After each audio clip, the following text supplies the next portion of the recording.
प्रभु यीशु मसीह के नाम में सबको जय मसीह की। हम एक बार फिर से परमेश्वर को धन्यवाद देना चाहते हैं कि उसका अनुग्रह हम सब पर हुआ है, उसकी दया हम सब पर हुई है और हम इस पृथ्वी पर जीवित हैं और उसके घर में उपस्थित हैं ताकि उसको धन्यवाद दे सके, उसकी आराधना कर सके। आइए परमेश्वर के हम 27 में मिलकर हम सब कुछ कोरसेस गाएंगे।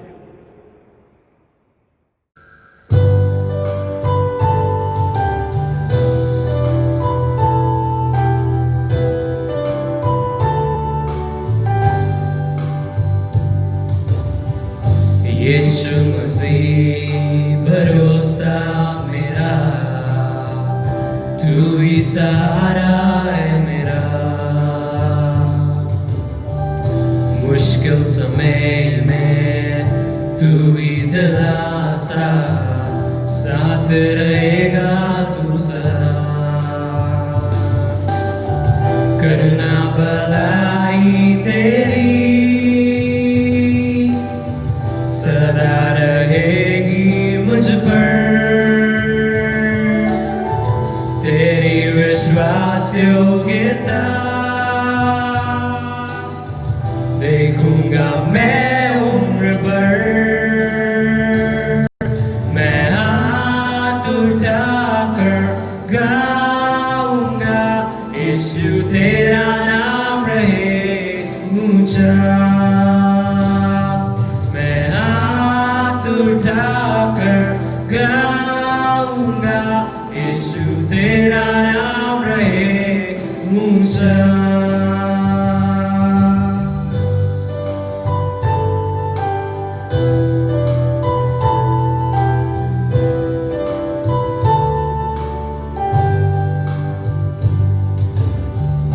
मौत से बचाया तूने, जीवन नया दे दिया। नाम लेकर पुकारा मुझे, महिमा से मुझको भर दिया। करुणा भलाई तेरी सदा रहेगी मुझ पर, विश्वास योग्यता देखूंगा मैं उम्र भर। मैं हाथ उठाकर गाऊंगा, यीशु तेरा नाम रहे ऊंचा। मैं हाथ उठाकर गाऊंगा, यीशु तेरा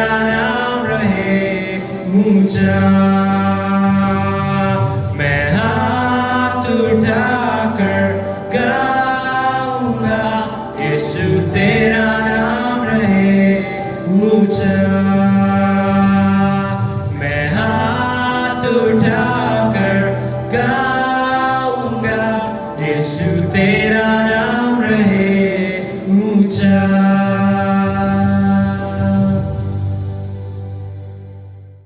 अब हमारे बीच में परमेश्वर के वचन पढ़े जाएंगे।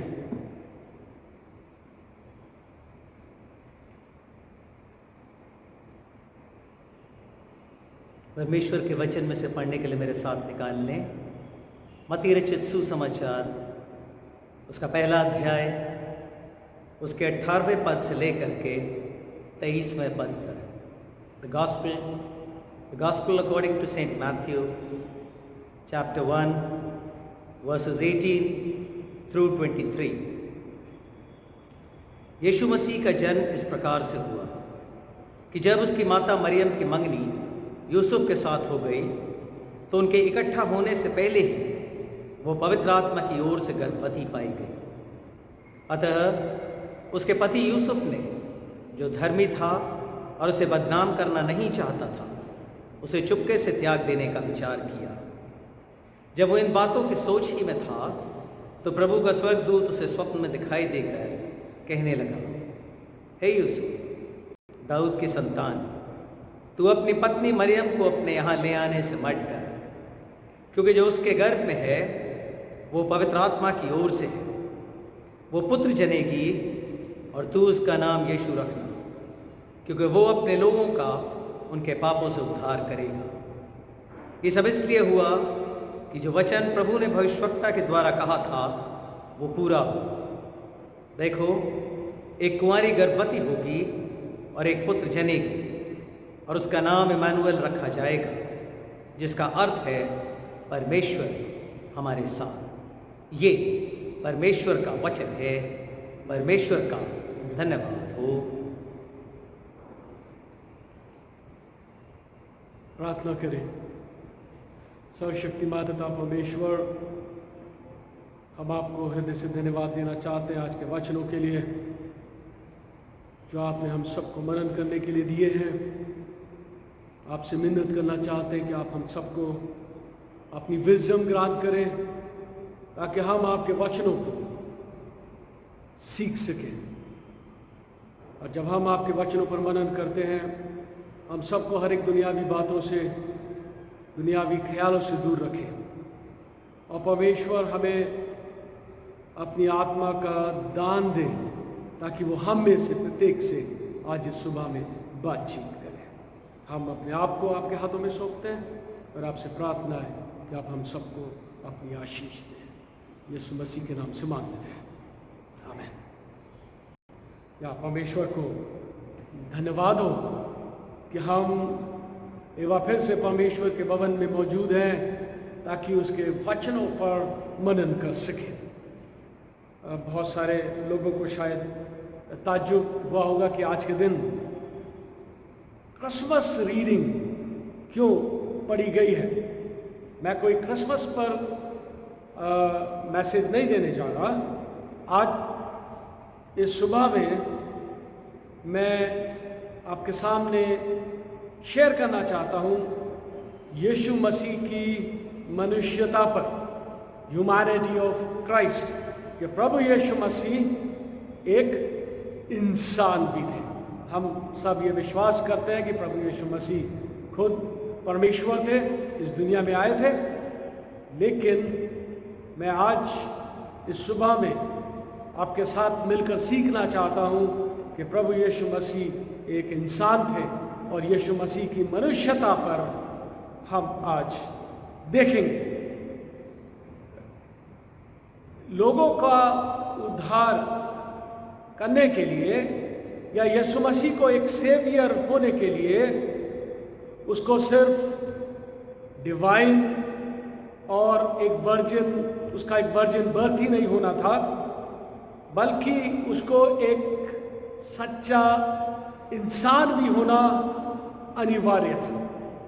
और प्रभु यीशु मसीह मेरी और आपकी तरह एक इंसान थे और सिर्फ एक ही फर्क था कि यीशु मसीह जो थे उन्होंने कोई गुनाह नहीं किया और वो गुनहगार नहीं थे। नहीं तो वो मेरे और आपकी तरह एक इंसान थे। परमेश्वर के कलाम में पहला तिमुथियुस उसका 2 अध्याय उसके 5वें पद में लिखा हुआ है, क्योंकि परमेश्वर एक ही है और परमेश्वर और मनुष्य के बीच में भी एक ही बिचवई है, अर्थात मसीह यीशु जो मनुष्य है। पौलुस तिमोथी की पत्री में बता रहे हैं कि प्रभु यीशु मसीह हमारा एक मीडिएटर है और वो एक मनुष्य है। पहला कुरिन्थियंस उसका 15वां अध्याय और उसके 21वें पद में लिखा हुआ है, क्योंकि जब मनुष्य के द्वारा मृत्यु आई तो मनुष्य के द्वारा मरे हुओं का पुनरुत्थान भी आया। पुनरुत्थान है वो मनुष्य के पुत्र यानी कि प्रभु यीशु मसीह के थ्रू आया। गुनाह आदम के थ्रू आया तो रिजरेक्शन भी मनुष्य के पुत्र के थ्रू आया जो कि प्रभु यीशु मसीह था। बाइबल में बहुत सारे रेफरेंसेस मिल जाएंगे, लेकिन मैं सिर्फ बाइबल से 1 या 2 रेफरेंस आपके साथ हर एक चीज के लिए शेयर करूंगा। तो हम आगे देखेंगे प्रभु यीशु मसीह की ह्यूमैनिटी को प्रूव करने के लिए या उसकी मनुष्यता को देखने के लिए बाइबल में हमें क्या प्रूफ मिलते हैं। नंबर 1, बाइबल हमें सिखाती है कि प्रभु यीशु मसीह को एक इंसानी नाम दिया गया, या मनुष्यों की तरह उसका भी नाम रखा गया। अभी हमारे बीच में मैथ्यू से रीडिंग पढ़ी गई, और मैथ्यू उसका पहला अध्याय उसके 21वें पद में हमने पढ़ा, यहाँ पर लिखा हुआ है, वे पुत्र जनेगी और तू उसका नाम यीशु रखना। इंसानों की तरह प्रभु यीशु मसीह का भी एक नाम रखा गया। और हमने ये भी पढ़ा कि वो प्रोफेसी भी फुलफिल हुई, जो कि अभी हमने पढ़ा 23वें पद में, कि प्रभु यीशु मसीह ने भविष्यद्वक्ता के द्वारा कहा था वो पूरा हो। क्या पूरा हो? देखो, एक कुंवारी गर्भवती होगी और एक पुत्र जनेगी और उसका नाम इम्मानुएल रखा जाएगा। एक कुंवारी जो है एक पुत्र जनेगी। तो यहाँ पर हम ये पाते हैं कि प्रभु यीशु मसीह एक इंसान है। और जब हम बाइबल पढ़ते हैं, ये फ्रेज सन ऑफ मैन या परमेश्वर का पुत्र, जो कि उसकी मनुष्यता को प्रूव करता है, वो लगभग बाइबल में 77 टाइम्स हम पाते हैं। जैसे कि लूका में लिखा हुआ है, क्योंकि मनुष्य का पुत्र खोए हुओं को ढूंढने और उनका उद्धार करने आया है। यह फ्रेज मनुष्य का पुत्र प्रभु यीशु मसीह की ह्यूमैनिटी को दर्शाता है। इसलिए मैं और आप ये प्रूव कर सकते हैं कि प्रभु यीशु मसीह एक मनुष्य था। दूसरी बात, प्रभु यीशु मसीह की एक मानव वंशावली थी। प्रभु यीशु मसीह की जैसे इंसानों की वंशावली होती है कि उसका दादा कौन था, परदादा कौन था, क्योंकि जब इंसान पैदा हुआ है तो उसके माँ बाप होने चाहिए, उसकी वंशावली होती है। प्रभु यीशु मसीह की भी एक वंशावली थी जो कि मनुष्यों में से है, क्योंकि प्रभु यीशु मसीह एक इंसान बनकर इस दुनिया में आया तो उसके ह्यूमन पेरेंट होने चाहिए। अब बाइबल हमें सिखाती है कि प्रभु यीशु मसीह मरियम के पुत्र थे। लूका में लिखा हुआ है उसके 2 अध्याय उसके 7वें पद में, और वे अपना पहलौठा पुत्र जनी। प्रभु यीशु मसीह उसके मरियम ने यीशु मसीह का क्या था? पहलौठा पुत्र था। गलतियों की पुस्तक उसका 4था अध्याय और उसके 4थे पद में भी लिखा हुआ है, परंतु जब समय पूरा हुआ तो परमेश्वर ने अपने पुत्र को भेजा जो स्त्री से जन्मा और व्यवस्था के अधीन उत्पन्न हुआ। मनुष्य से की तरह वो इंसान में आया और व्यवस्था के अधीन था। जो कुछ भी व्यवस्था उस समय मनुष्यों पर लागू थी, प्रभु यीशु मसीह भी उसके अधीन था। हर एक मनुष्य की तरह वो भी उस व्यवस्था के अधीन था। आगे बाइबल में हम पढ़ते हैं कि प्रभु यीशु मसीह जो है वो डेविड की लाइन में पैदा हुआ है। प्रेरितों के काम उसका 13वां अध्याय और उसके 22वें और 23वें पद में इस प्रकार लिखा हुआ है, मुझे एक मनुष्य यशा का पुत्र दाऊद मेरे मन के अनुसार मिल गया है, वही मेरी सारी इच्छा को पूरा करेगा। और इसी के वंश में से परमेश्वर ने अपनी प्रतिज्ञा के अनुसार इज़राइल के पास एक उद्धारकर्ता अर्थात यीशु मसीह को भेजा। ये परमेश्वर ने कहा था कि मुझे एक ऐसा जन मिल गया है दाऊद, और मैं उसी की थ्रू, उसी के वंश के थ्रू उद्धारकर्ता इस दुनिया में भेजूंगा। मत्ती रचित सुसमाचार में जब हम वंशावली पढ़ते हैं तो हम देखेंगे कि यीशु मसीह की वंशावली नीचे से अगर ऊपर देखें तो क्राइस्ट से पीछे वो वंशावली अब्राहम तक गई है, यानी कि वंशावली अब्राहम से स्टार्ट होकर क्राइस्ट तक आई है। तो ये सब बातें मुझे और आपको सिखा रही हैं कि प्रभु यीशु मसीह उनकी एक वंशावली थी और वो एक आम इंसान की तरह इस दुनिया में पैदा हुआ, जो कि उसकी ह्यूमैनिटी को प्रूव करती है। तीसरी बात, जब हम प्रभु यीशु मसीह को देखते हैं या बाइबल में उसको सीखते हैं, तो यीशु मसीह के पास एक भौतिक स्वभाव भी था। Jesus possessed a physical nature। John 1:14 में क्या लिखा हुआ है? लिखा हुआ है कि और वचन देहधारी हुआ, he became human। जो इंसान के अंदर स्वभाव होता है, जो उसका नेचर होता है, वो यीशु मसीह के बीच में था, यीशु मसीह के अंदर था, और वचन देहधारी हुआ और हमारे बीच में डेरा किया, हमारे बीच में एक इंसान की तरह वो आया। हिब्रूस उसका 2 अध्याय और उसके 4वें पद में लिखा हुआ है, इसलिए जबकि लड़के मांस और लहू के भागी हैं, तो वे आप भी उनके समान उनका सहभागी हो गया। वो भी लहू और मांस का बना हुआ एक इंसान था, उसका स्वभाव भी एक आम आदमी की तरह था, जब तक प्रभु यीशु मसीह इस दुनिया में रहा। बाइबल में तो एक और इम्पोर्टेंट बात लिखी हुई है कि अगर कोई ये नहीं मानता कि प्रभु यीशु मसीह इंसान था, तो वो एंटी क्राइस्ट है। और ये हम पाते हैं पहला यूहन्ना उसका 4 अध्याय और उसके 3 पद में। देखिए वहाँ पर क्या लिखा हुआ है, और जो आत्मा यीशु को नहीं मानती कि वे परमेश्वर की ओर से नहीं, और वही तो मसीह के विरोधी की आत्मा है, जिसकी चर्चा तुम सुन चुके हो। और मसीह का विरोधी की आत्मा कौन है? शैतान। इसलिए हर एक शख्स को ये अंगीकार करना चाहिए कि प्रभु यीशु मसीह परमेश्वर की ओर से था, जिसने उसको इस दुनिया में भेजा, और परमेश्वर खुद एक इंसान का रूप धारण करके इस दुनिया में आ गया। चौथी बात जो हमें प्रभु यीशु मसीह की ह्यूमैनिटी दिखाती है, वो है Jesus was subject to the laws of human development. प्रभु यीशु मसीह मानव विकास के नियमों के अधीन थे।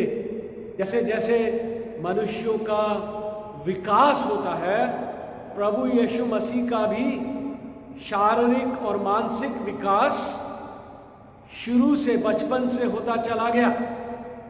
बाइबल क्या कहती है उसके बारे में?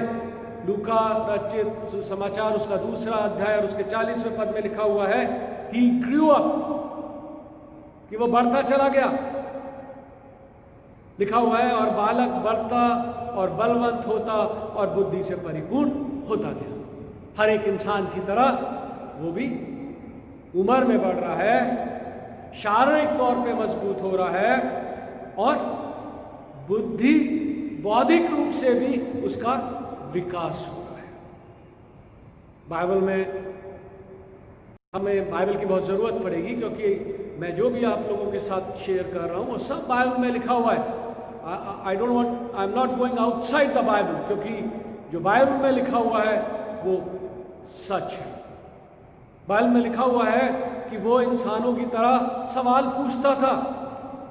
लूका रचित सुसमाचार उसका 2 अध्याय उसके 46वें पद में लिखा हुआ है, और 3 दिनों के बाद उन्होंने उसे मंदिर में उपदेशकों के बीच में बैठे उनकी सुनते और उनसे प्रश्न करते हुए पाया।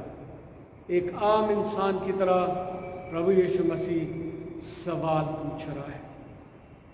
आगे लूका रचित सुसमाचार उसके 52 वर्ष में लिखा हुआ है कि प्रभु यीशु मसीह बुद्धि और डील डौल में बढ़ता चला गया। प्रभु यीशु मसीह का बौद्धिक विकास भी हो रहा है, शारीरिक तौर पे भी, डील डौल में भी वो बढ़ रहा है।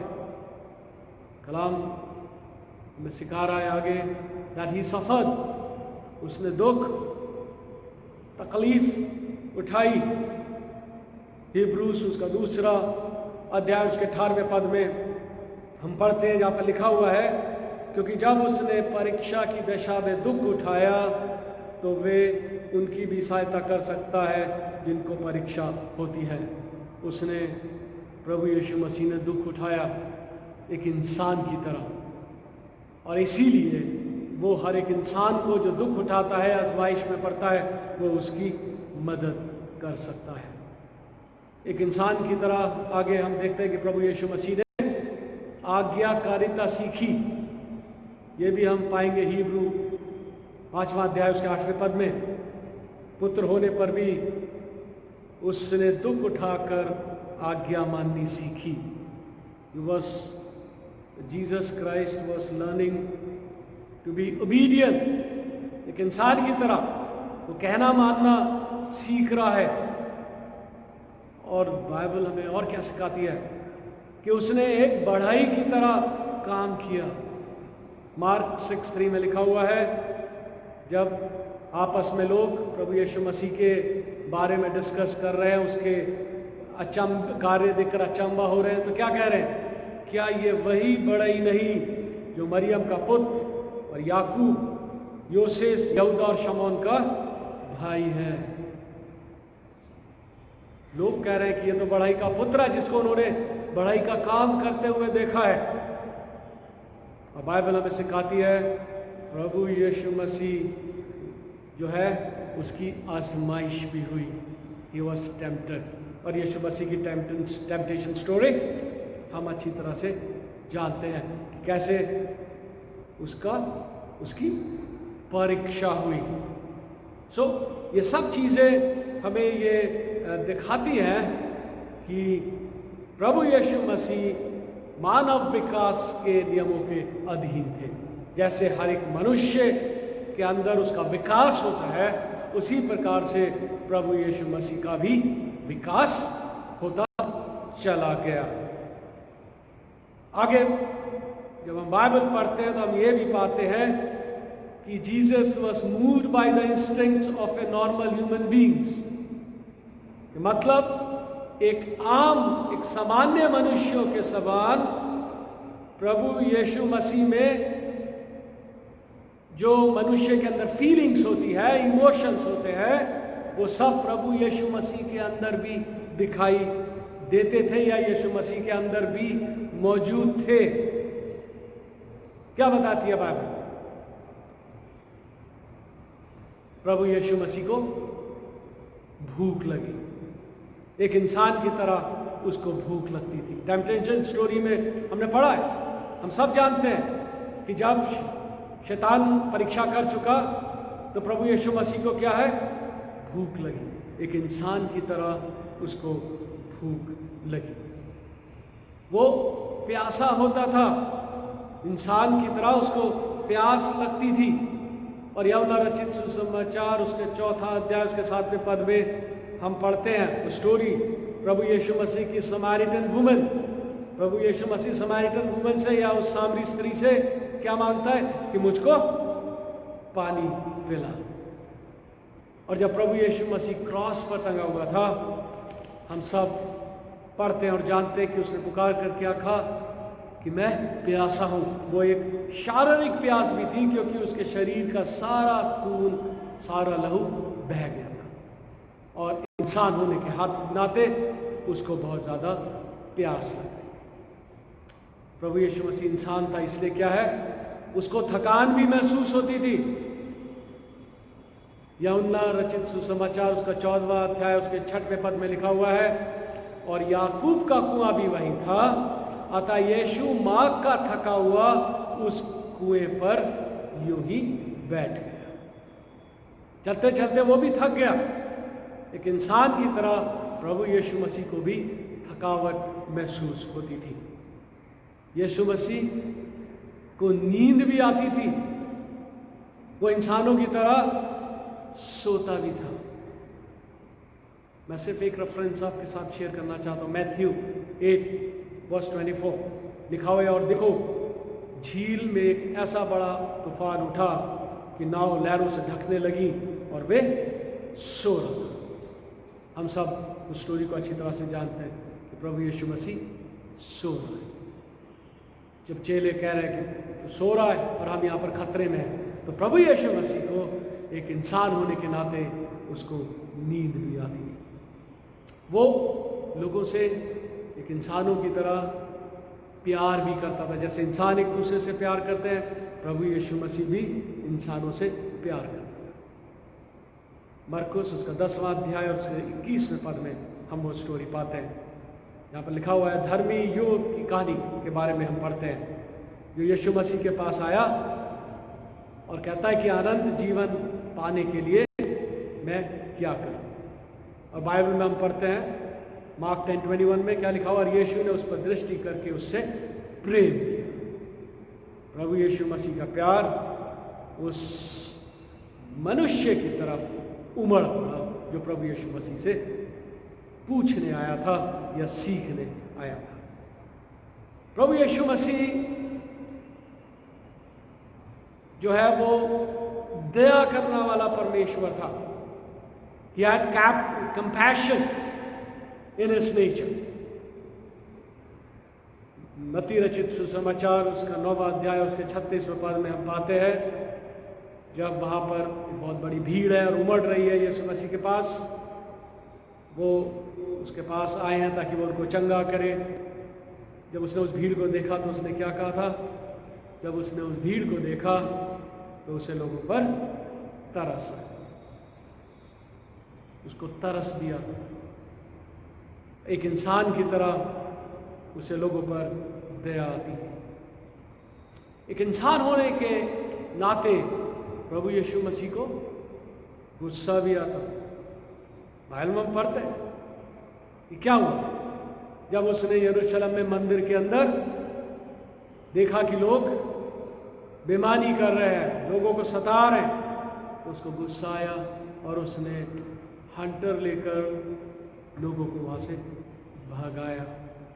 एक इंसान होने के नाते यीशु मसीह भी विचलित हो गया और उसको गुस्सा आया।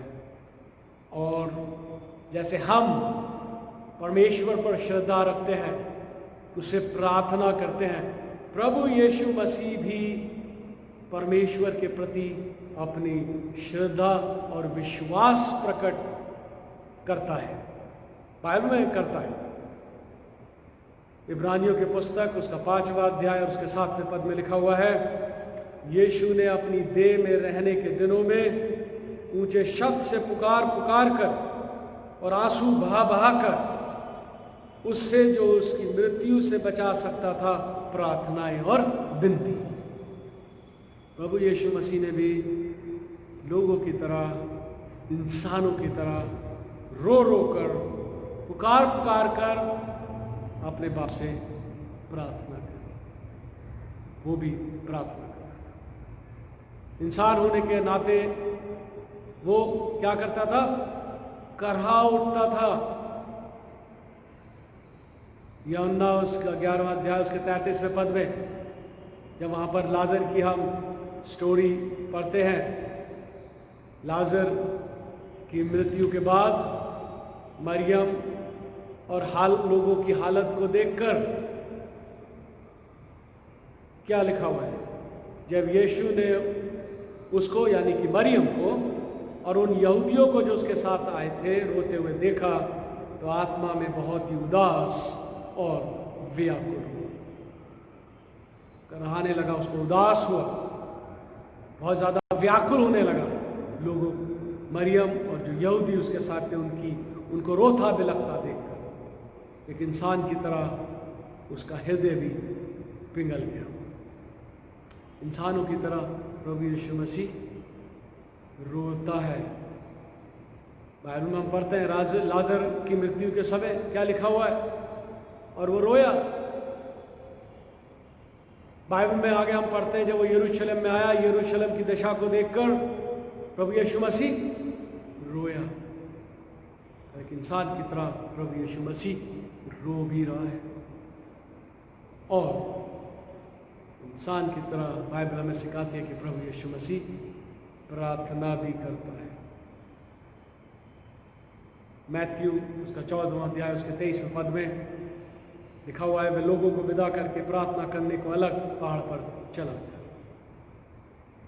बहुत सारे रेफरेंसेस हैं जहां पर हम पाते हैं कि प्रभु यीशु मसीह ने अपने आप को एकांत में कर लिया और प्रार्थना कर रहा है।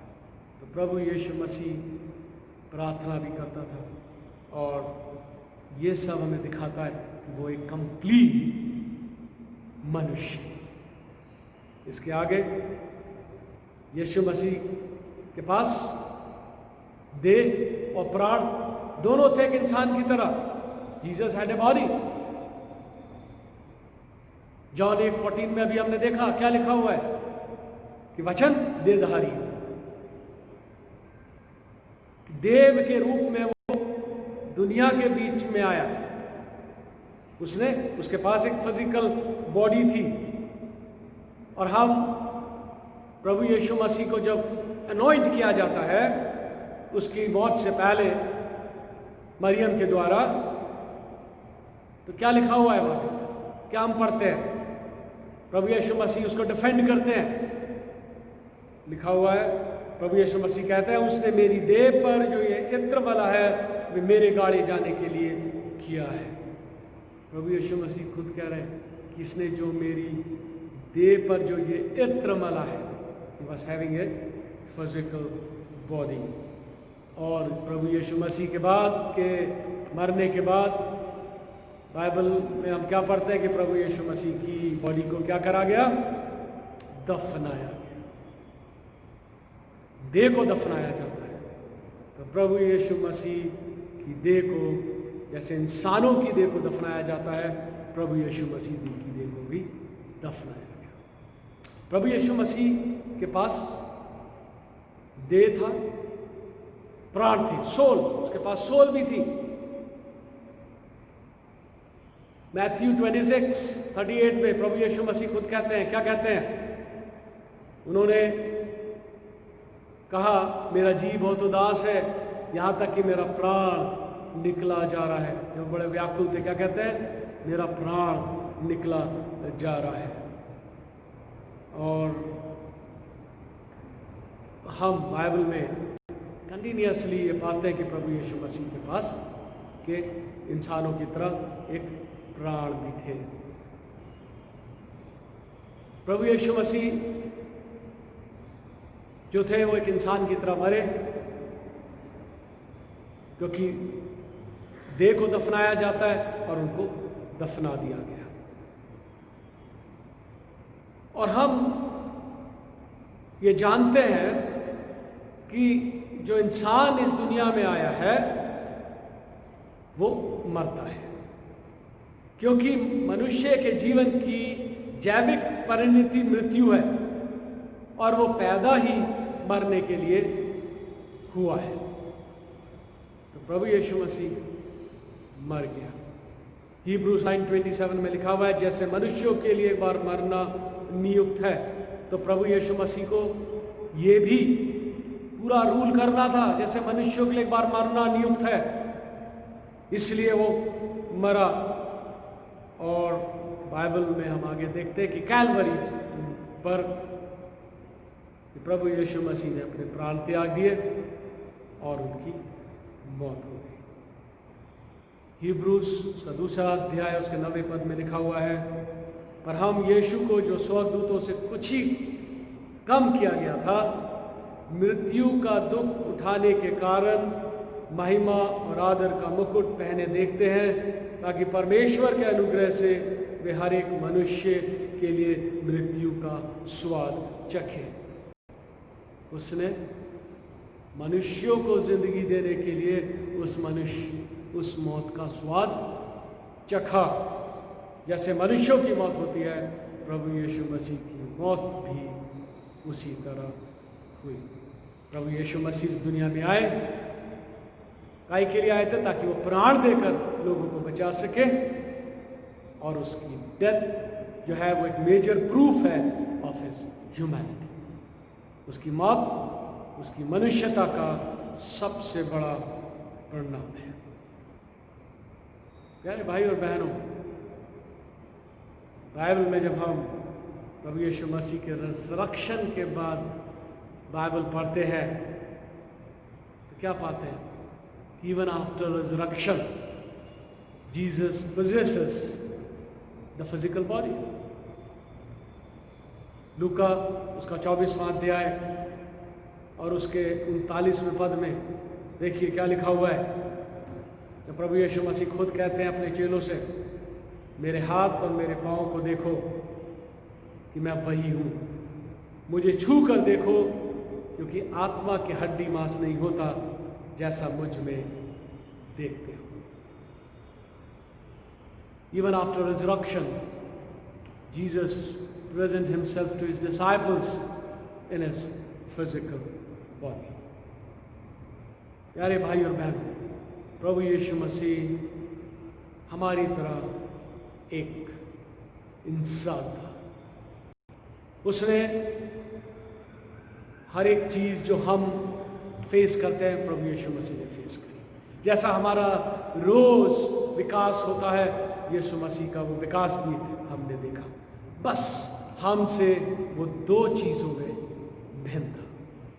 नंबर 1, उसका स्वभाव गुनाह रहित था, उसके अंदर गुनाह नहीं था, और उसका स्वभाव गुनाह रहित था। और दूसरा कि वे बेगुनाह था, क्योंकि उसने एक भी गुनाह नहीं किया। बस यही एक चीज़ है जो यीशु मसीह को हमसे अलग करती है। बाकी उसके अंदर वो सारी चीज़ें पाई जाती हैं जो एक इंसान में होती है। तो आज मैंने और आपने बाइबल से ये देखा कि प्रभु यीशु मसीह एक इंसान बने। और आज अगर हमारे दिमाग में कोई डाउट है तो वो भी निकल जाना चाहिए कि प्रभु यीशु मसीह हमारी तरह एक सच्चे इंसान थे। तभी तो प्रभु यीशु मसीह करता है, क्योंकि एक इंसान होने के नाते वो जानता है दुख, तकलीफ, भूख, प्यास, थकावट सब कैसा होता है, क्योंकि वो खुद जानता है, क्योंकि उसने खुद ये सब महसूस किया है, इसलिए वो हमारी मदद कर सकता है। तभी तो हिब्रूस में लिखा हुआ है, क्योंकि वो खुद उन सब दुखों तकलीफों से के दौर से गुजरा है, और इसलिए वो हमारी मदद कर सकता है। इसलिए मैं और आप हमेशा परमेश्वर की ओर देखें, क्योंकि हमारे ऊपर ऐसा कोई भी दुख, तकलीफ या कुछ भी ऐसा नहीं होता जो प्रभु यीशु मसीह पर ना हो। वो हमारी मदद करेगा, हमें संभालेगा और हमारा मार्गदर्शन करेगा। परमेश्वर से प्रार्थना है कि परमेश्वर हम सबको बतायत से आशीष दे, हमारा मार्गदर्शन करता रहे, और हम अपनी आंखों को हमेशा उसकी तरफ लगाए रखें।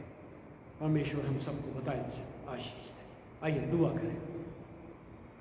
सर्वशक्तिमान पिता परमेश्वर, हम आपको हृदय से धन्यवाद देना चाहते हैं एक बार फिर से कि हम आपके भवन में इकट्ठा हो सके, आपको धन्यवाद दे सके, आपकी आराधना कर सके। आज के वचनों के आपको धन्यवाद देना चाहते हैं जो आपने हम सबको दिया। और प्रभु जी, हम जानते हैं कि प्रभु यीशु मसीह हम सब की तरह एक इंसान था। उसने एक इंसानों की तरह एक ज़िंदगी जी, और परमेश्वर एक प्योर जीवन उसने जी। और ये पॉसिबल है कि परमेश्वर हम उससे प्रार्थना करें, मार्गदर्शन करें, ताकि हम परमेश्वर कोशिश करें कि हम एक गुनाह रहित जीवन जी सकें। हम जानते हैं परमेश्वर इंसान होने के नाते हम परफेक्ट नहीं हो सकते, लेकिन प्रभु यीशु मसीह की मदद से परमेश्वर हम कोशिश ज़रूर करते हैं और कर सकते हैं। आपसे प्रार्थना है कि आप हम सब पर अपना अनुग्रह का हाथ बढ़ाएंगे। प्रार्थना करना चाहते हैं प्रभु जी, हम अपने क्राइस्ट चर्च परिवार के लिए, हमारे इस परिवार पर आपका अनुग्रह का हाथ बना रहे, सबको अपनी बहुत सारी आशीष बख्शें, और होने दीजिए परिवार बहुत सारे लोगों के लिए एक आशीष का कारण बने। हमारे इस परिवार में जो लोग बीमार हैं, दुख और तकलीफ में हैं, आप उनकी सुधि ले रहे हैं और उनको चंगाई बख्शें। प्रभु जी, हम आपसे मिन्नत करना चाहते हैं अपने संसार के लिए, जबकि हमारे संसार में परमेश्वर ये महामारी फैली हुई है जो आपसे छिपी नहीं, और हम ये भी जानते हैं परमेश्वर कि आप इसको दूर कर सकते हैं, क्योंकि आप पॉसिबल को पॉसिबल करने वाले परमेश्वर हैं। आप मिरेकल करने वाले परमेश्वर हैं। प्रभु जी, आप दया करने वाले परमेश्वर हैं, आप व्याकुल होने वाले परमेश्वर हैं, और आप परमेश्वर इंसानों की हालत देखकर हम जानते हैं कि आप उन पर दया करने वाले परमेश्वर हैं। इसलिए अपनी दया का हाथ समय परमेश्वर आप इस दुनिया के मनुष्यों की तरफ बढ़ाइए, उनको अपने हाथों से छूइए और जो इस महामारी से इन्फेक्टेड है परमेश्वर, उनकी इस बीमारी को दूर करिए ताकि वह जल्द से जल्द स्वस्थ हो सके। इस बीमारी को और भी फैलने से बचाइए।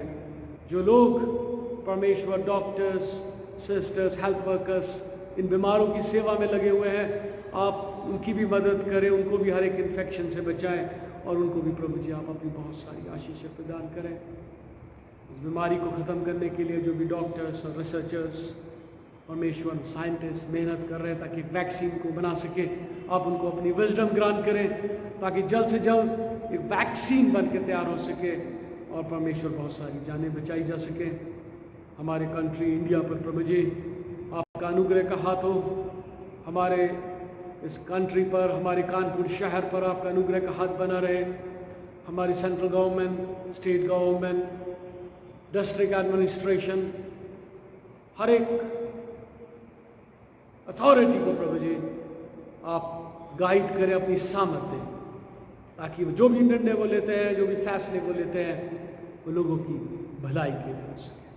और प्रभु जी आपसे प्रार्थना करना चाहते हैं कि जो भी guidelines time to time administration की ओर से हम सबको दी जाती है, उन्हें दीजिए, हम उसका पालन करें और प्रभु जी बीमारी से बचने में और दूसरों को बचाने में अपना योगदान दे सके। प्रभु जी आपसे प्रार्थना है कि आप इंटरवीन करें ताकि दुनिया से जल्द ये बीमारी खत्म हो सके। प्रभु जी बाकी समय के लिए भी आप हमारे साथ रहें, हमारा मार्गदर्शन करते रहें और हम सबको अपनी महिमा के लिए इस्तेमाल करते रहें। सब आदर और महिमा आपको देते हैं। इस प्रार्थना को अपने उद्धार करता प्रभु यीशु मसीह के नाम से मांग लेते हैं, आमीन।